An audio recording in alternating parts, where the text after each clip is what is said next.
கோயம்புத்தூர் சவுத்தில் வந்து செந்தில் வர்சஸ் செந்தில்னு பேசிக்கிறாங்க. ஒரு பக்கம் செந்தில் பாலாஜி, இன்னொரு பக்கம் செந்தில்குமார் நிற்கிற டிவிகேல இருந்து.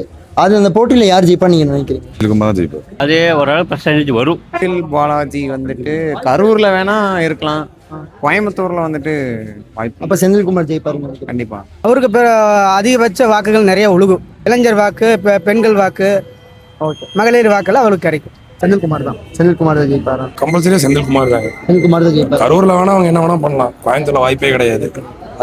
செந்தில்குமார் ஜெயிப்பார். செந்தில் பாலாஜி சவுத்துல செந்தில் பாலாஜி ஜெயிப்பார். செந்தில்குமார் தான் ஜெயிப்பார். விஜய் வந்து திருப்பூருக்கு வந்தாரு. சரி, கூட்டத்தை நீங்க பாத்திருப்பீங்க. ஆமாங்க. அந்த கூட்டம் எல்லாம் ஓட்டா மாறும் நீங்க நினைக்கிறீங்களா? மட்டன் பிரியாணி குட்டே பிஸ்கெட்டுக்காக வந்த கூட்டம் கிடையாது. அது வந்து வந்த கூட்டம் வந்து தலைவருக்காக வந்த கூட்டம் தான். நாங்கள் வந்து இந்த தனி பாட்டில் கொடுத்தாங்க, அதை கொடுத்தாங்க, இதை கொடுத்தாங்கன்னு வந்த கூட்டம் கிடையாது. காசு கொடுக்காம வர கூட்டம் எங்களுக்கு. சரிங்களா? கண்டிப்பா இந்த வருஷம் நாங்கள் தான். அப்படி அத்தனை ஓட்டம் மாறாது. 1/2% ஒழுகும், அவ்வளவுதான். அதுக்குலாம் அத்தனை பேர் வராங்க.